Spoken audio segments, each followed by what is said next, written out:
kita terus-terus berkata tentang Ibnu Hajar telah mengatakan, Imam Murtada Zabiri telah mengatakan, saya sudah selesai untuk menjawabnya bahwa hal itu tidak bisa disebut sebagai pengisbatan nasab.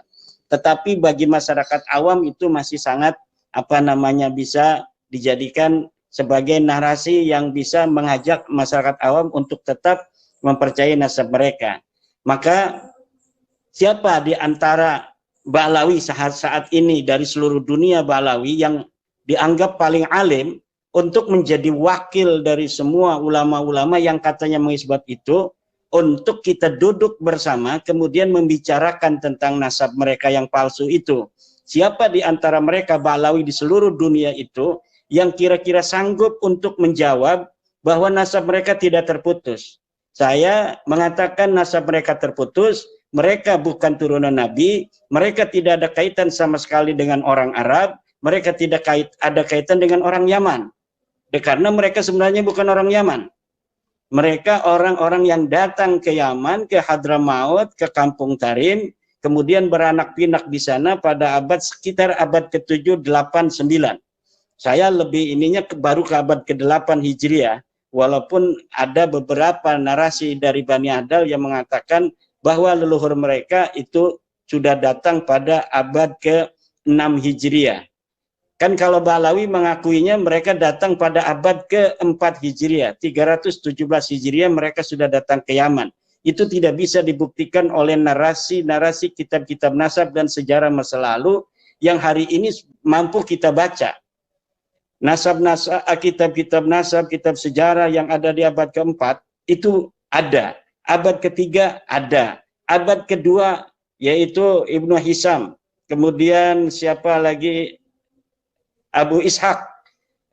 Itu sudah ada kitab nasabnya. Kitab sejarahnya maksudnya. Kemudian Tarikh Baghdad. Kemudian Al-Kamil fit Tarikh. Semuanya ada. Apakah ada di antara kitab-kitab masa lalu di bawah abad ke-5 itu yang menyebutkan mereka itu pernah ada di Yaman? Tidak ada. Pada abad ke-7 sendiri, tidak ada satu kitab pun di Yaman yang hari ini kita bisa akses yang menyatakan Ba'lawi sudah ada di Yaman, tidak ada. Abad ke-8 tidak ada. Baru di abad ke-9 Ali As-Sakran itu kemudian mencatatkan nama mereka, kemudian seakan-akan mereka sudah ada beberapa abad di masa lalu, yaitu abad ke-4. Padahal semua itu tidak terbukti sama sekali.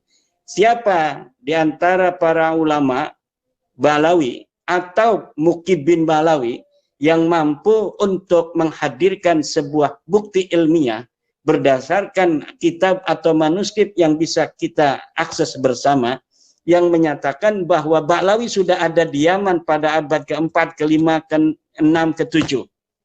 Tidak ada. Sama sekali tidak ada. Kalaulah mereka sudah ada di abad ke-6 misalnya, maka kitab As-Suluk akan menyebut nama-nama itu. Sedangkan nama-nama yang diatribusikan oleh Rumel Abbas sebagai nama Ba'lawi, itu nama-nama orang yang mirip dengan Ba'lawi, yang kemudian disebutkan sebagai Ba'lawi hari ini.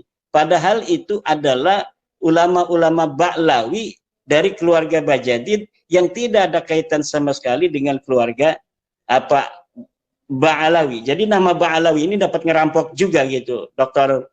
Soleh. Jadi nama Ba'lawinya itu dapat merampok, silsilahnya dapat merampok, kemudian sejarahnya dapat mengarang bebas. Faqih Muqaddam itu orang yang banyak hari ini berhadarat pada Faqih Muqaddam ila hadrati Faqih Muqaddam. Itu hadarat kepada orang yang tidak ada. Itu sama saja dengan orang yang istilahnya itu ngirim pulsa kepada nomor yang sudah tidak ada. Itu akan sia-sia. Atau ngirim transfer kepada nomor rekening yang sudah mati gitu.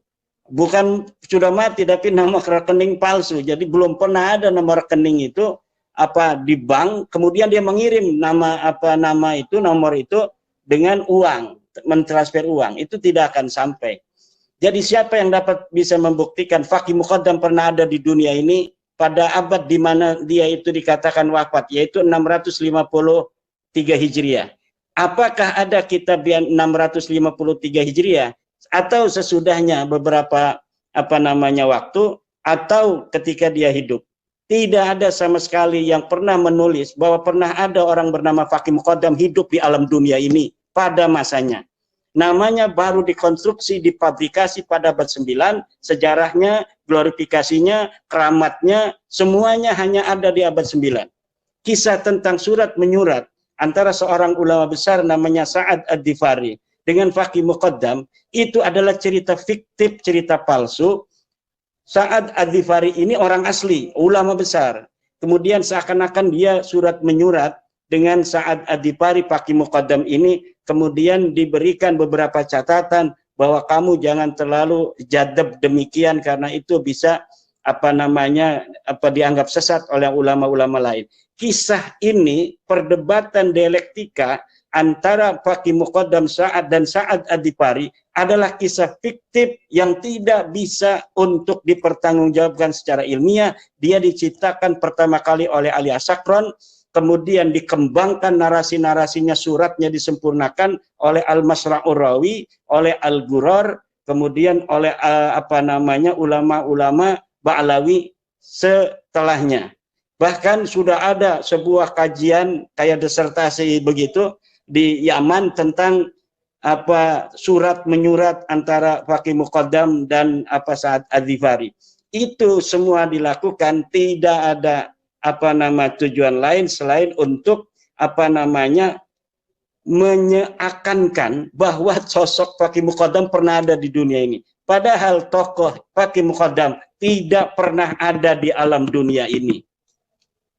Makanya saya menantang untuk bisa sama-sama kita bicara tentang Syajarah Mubarakah. Manuskripnya ada di Turki. Jelas dikatakan itu namanya kitab Syajarah Mubarakah. Jelas ditulisnya, ada angka tahunnya 597 Hijriah.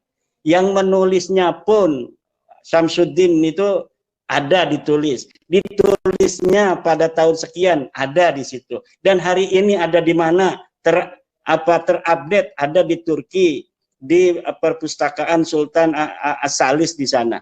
Jadi tidak ada yang disembunyikan, itu semuanya bisa diakses dan bisa ditaruh di meja ilmiah untuk sama-sama kemudian diperiksa bersama-sama. Tapi kalau dalil-dalilnya Ba'lawi, ada katanya kitab dalam buku Rumel Abbas itu, footnote-nya ada, footnote-nya di bawah saya baca, dokumen pribadi. Dokumen pribadi itu artinya apa? Artinya bisa ada, bisa tidak, bisa palsu, bisa asli, dan lain sebagainya.